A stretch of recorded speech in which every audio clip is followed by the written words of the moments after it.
Welcome students.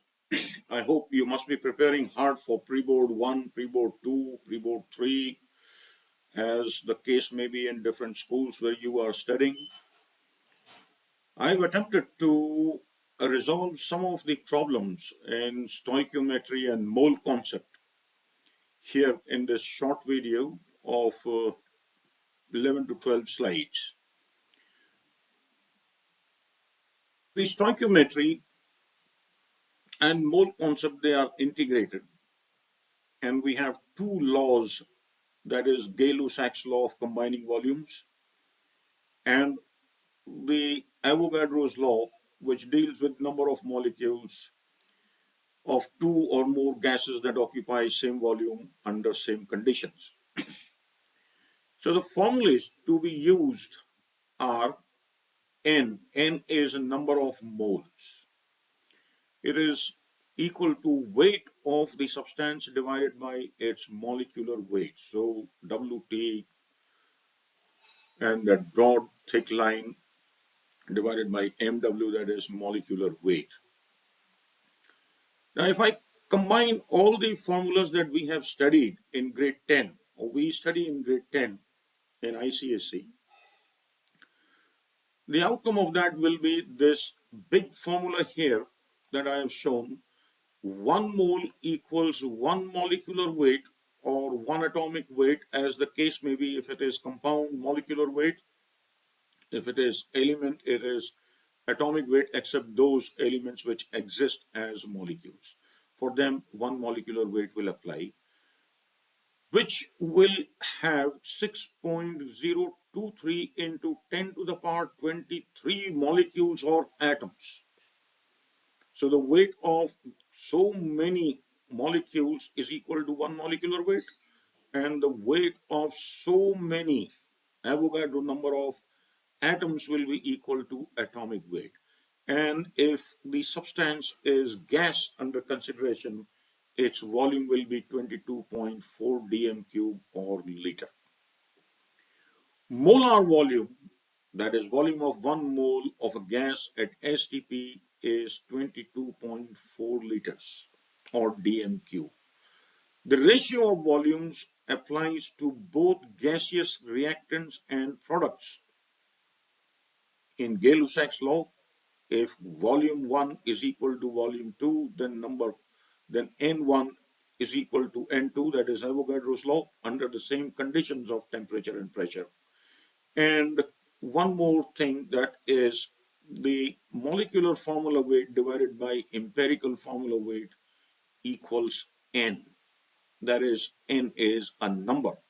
N may be equal to 1, 2, 3, and so on and so forth, So now let us proceed with checking some numerical based on this in the next slides. So we have a numerical here. Oxygen oxidizes ethine to carbon dioxide as shown below by the equation 2C2H2, that is acetylene, plus 5O2 gives 4CO2 carbon dioxide plus 2H2O. Based on this, the question is, what volume of ethine gas at STP is required to produce 8.4 dm cube of carbon dioxide at STP? Since all are gases concerned, this is a gas, this is a gas, this is a gas. At STP, 2H2O is not a gas, it's in liquid form, so the Gay-Lussac's law will not apply here. But to these three, Gay-Lussac's law will apply, and we can see that 2 volumes of acetylene will require 5 volumes of oxygen for complete combustion, and as a result it will give 4 volumes of CO2. And we are asked to find out the volume of ethine gas at STP, which is required to produce 8.4 dm cube of carbon dioxide. So the ratio is 2:4, or on the reverse, because acetylene has been in the question. So it is 4:2, reverse 4:2.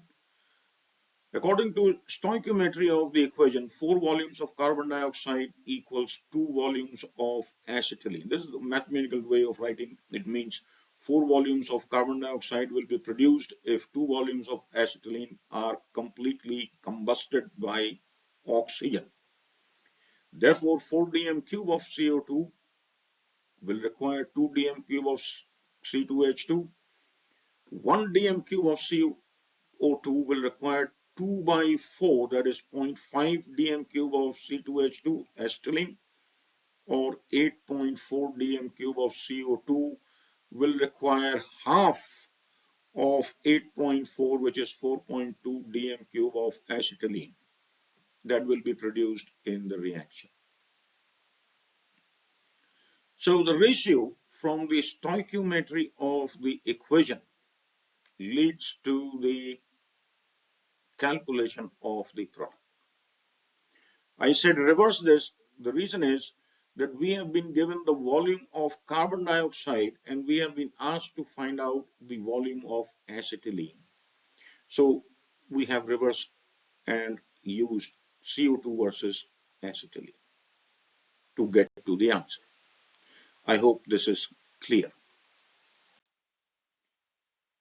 Now, is a compound made up of two elements, X and Y, has an empirical formula X2Y. If the atomic weight of X equals 10 and that of Y equals 5 and its vapor density is 25, find its molecular formula. So from the equations shown on the first slide, we have MFW equals N into EFW. That is empirical formula weight.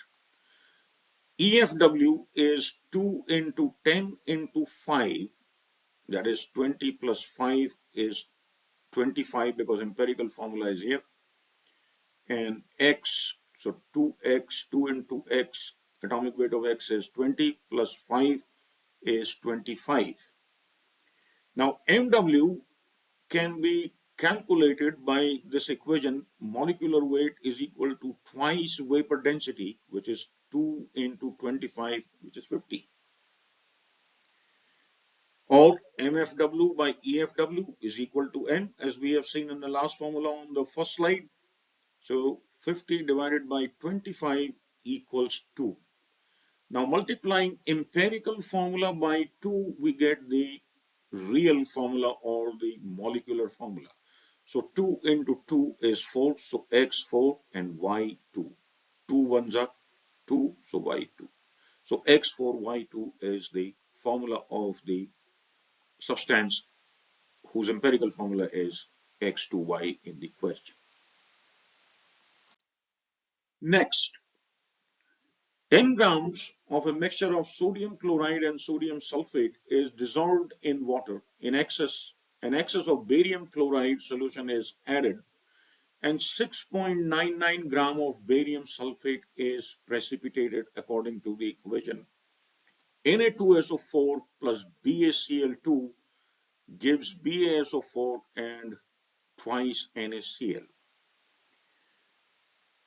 So in this 10 grams, we have this, and we are asked to find out the percentage of Na2SO4 in the mixture. Find out the percentage of Na2SO4 in the mixture. In this 10 grams of mixture, sodium chloride and Na2SO4 sodium sulfate are present. And barium chloride can react with only sodium sulfate. It cannot react with sodium chloride because of common ion chloride. And therefore sodium sulfate is formed, a barium sulfate is formed, and let us see what we get from the given facts. Na2SO4 is 2 into 23 plus 32 plus 4 into 16. That is 142. Molecular weight of Na2SO4 is 142. And that of BaSO4 is 137, which is atomic weight of barium. And 96 is the molecular weight of sulfate. SO4 is 96. And added together, 137 plus 96 is 233. So 233 gram BaSO4 will be formed from 142 gram Na2SO4. Therefore, 699 gram BaSO4 will be formed from 142 divided by 233 into 6.99, which is 4.26 gram Na2SO4.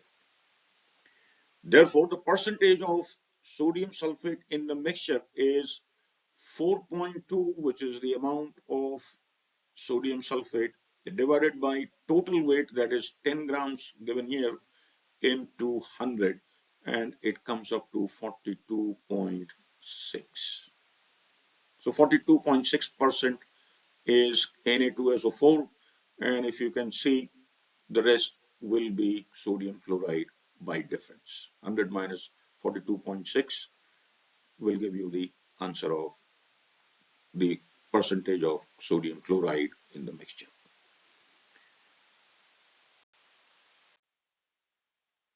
Another numerical which I found interesting from the books, that is Selena Publishers. A metal forms a volatile chloride containing 65.5% chlorine. If the density of the chloride relative to hydrogen is 162.5 or 162.5, find the molecular formula of the chloride. Atomic weight of M is 56. So a metal forms volatile chloride, that is MClX, where X we have to find out, contains 65.5% chlorine. If the density of chloride relative to hydrogen is this, find the molecular formula of chloride. So solution is very simple. 100 minus 65.5 is 34.5% metal, which is present in the chloride. 65 divided by 35.5 is 1.85, and 34.5 divided by 56, is 0.61. So dividing these quotients by the least quotient, that is 0.61, we get 3 and 1. So the empirical formula is M1 and Cl3. Empirical formula weight equals 56 plus 106.5, because that is the atomic weight of 56. So 56 plus 3 into 35.5 is 106.5, and together it is 162.5. Molecular weight is equal to twice vapor density, 162.5, which is given here. Now molecular formula weight by empirical formula weight equals 162.5 divided by 162.5 is 1.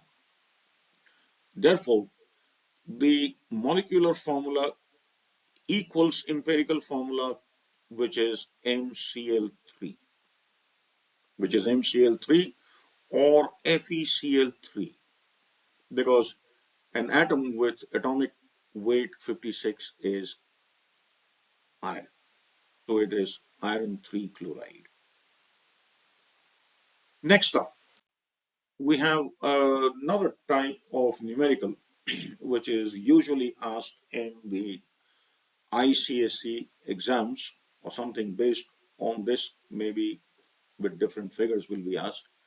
If a crop of wheat removes 20 kg of nitrogen per hectare of soil, what mass of fertilizer, calcium nitrate, formula CaNO3 whole twice, would be required to replace the nitrogen in the soil, the nitrogen in 10-hectare field of soil. A 10-hectare field will remove 20 into 10 because per hectare 20 kg nitrogen is removed.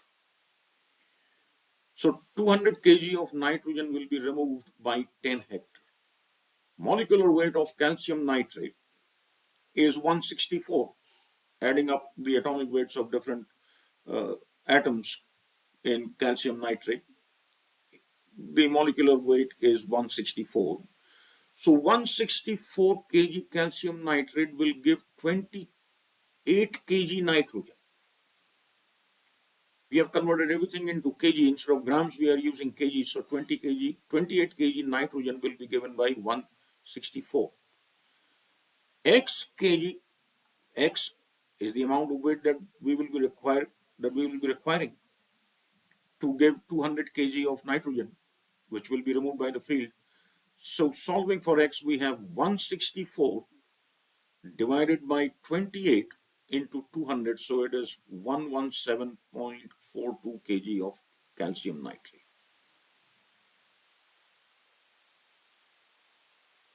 Right? The ratio here and the ratio here must be the same. So taking that 164 divided by 28 into 200.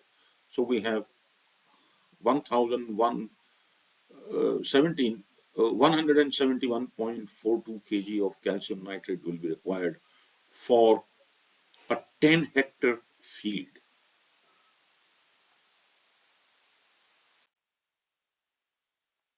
Find the percentage of A oxygen in magnesium nitrate dot 6H2O, B boron in sodium borate hydrated, that is Na2B2O7.10H2O, and C phosphorus in fertilizer calcium phosphate, that is calcium hyperphosphate or biphosphate, so CaH2PO4 whole twice.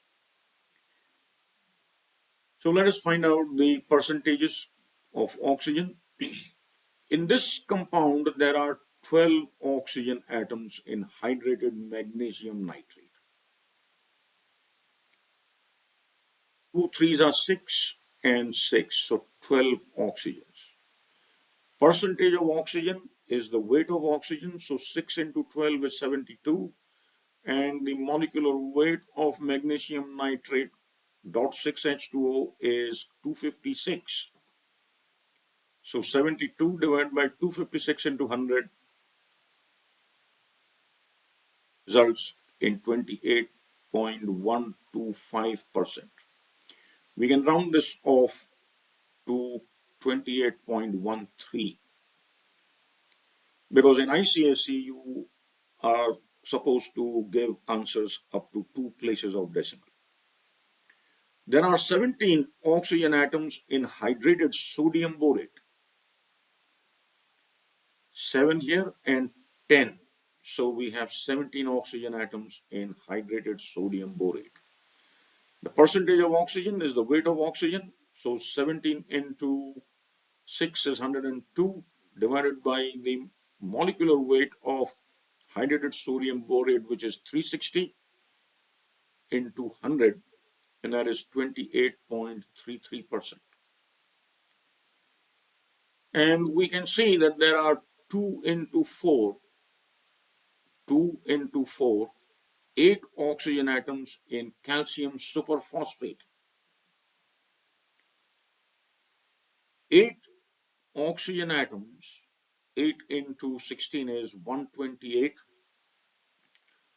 and you see divided by 234, which is the molecular weight of calcium superphosphate, into 100, which is 54.7%. Sometimes percentage problems are given. You have to calculate percentage of a particular element given in a compound. And we have to be very careful. So write it properly, cleanly, and then seek out the number of atoms present at different places. What people do is they take this, they don't take this, as I have seen in my corrections, and then end up finding wrong answers. So everything has to be seen before the final calculation is made. That's a technique here. A hydrate of calcium sulfate, CaSO4.xH2O, contains 21% of water of crystallization. Find the value of X.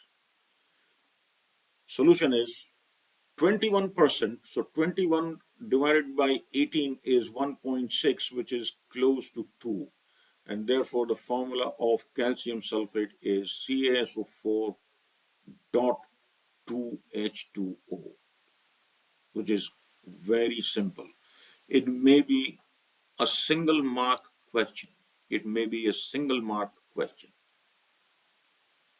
Sometimes it can be two also, but it is a single mark question for me, as much as I understand teaching chemistry for the last 35 to 37 years. So just take this figure 21%, 21% divided by, you see, 21 out of 100. 21% means 21 out of 100. So 21 is the weight of water divided by 18, which is molecular weight of water. It results in 1.67 as the quotient, which is close to 2. So calcium sulfate twice H2O. That is the formula of the unknown weight of, or unknown number of moles of H2O in calcium sulfate. Another numerical that I have selected is of this type. It has 3 parts, so 3 marks will accrue to your total if you can do it correct. A hydrocarbon contains 4.8 gram of carbon per gram of hydrogen. Calculate the gram atom of each. Find the empirical formula. And 3, find the molecular formula if Vd is 29. Starting with 3, that's finding this one out and then going upwards. If Vd is 29, the molecular weight is 2 into Vd, which is 58. Let there be x numbers of carbons and 2x plus 2 numbers of hydrogen, assuming that it is an alkane of hydrogen atoms in the given hydrocarbon. So 12x plus 2x plus 2 is equal to 58. 12x plus 2x is 14x, and 58 minus 2 is 56 by transposing this 2 on the right hand side. Therefore, x is 56 divided by 14, which is 4, and by substituting we have C4H10. So the empirical formula is C2H5, because 2 is the GCM here. So 4 divided by 2 and 10 divided by 2 will result in 2 and 5. So empirical formula is C2H5.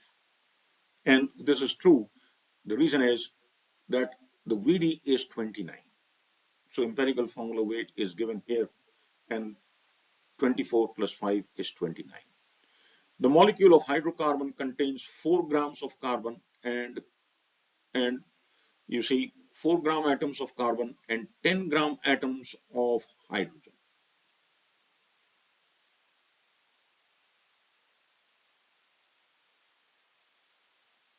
And I think that is all that I have to give you in this.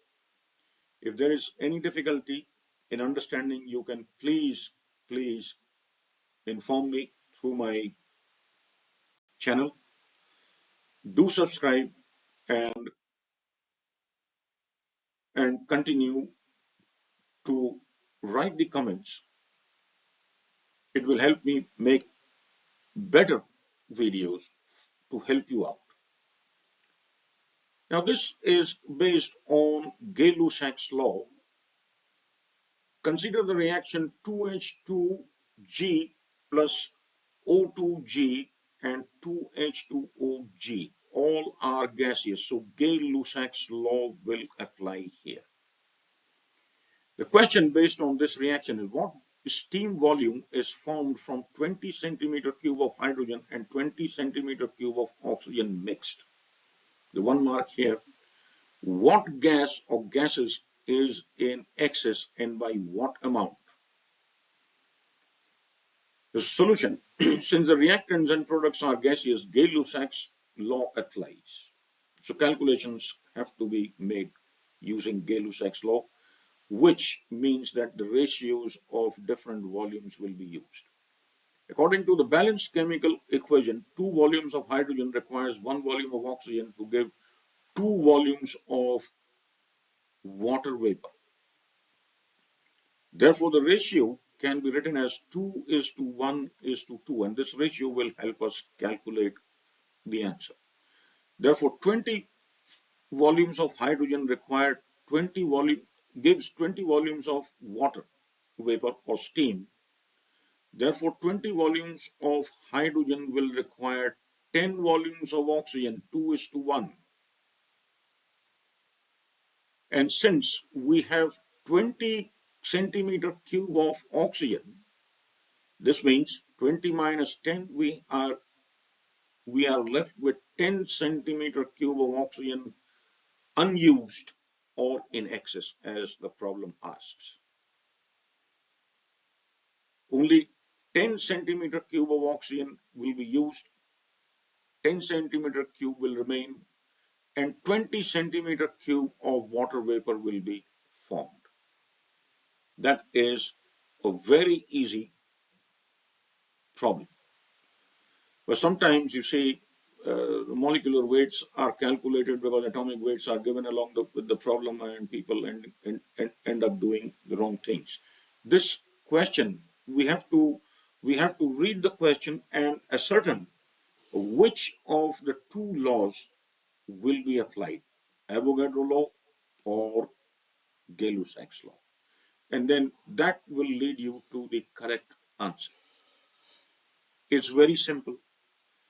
I hope you understand the explanations, and if there is any difficult question at your end, kindly post it to me in the comment section and I'll get back to you with the reply. Thank you and have a great time studying chemistry. All the best.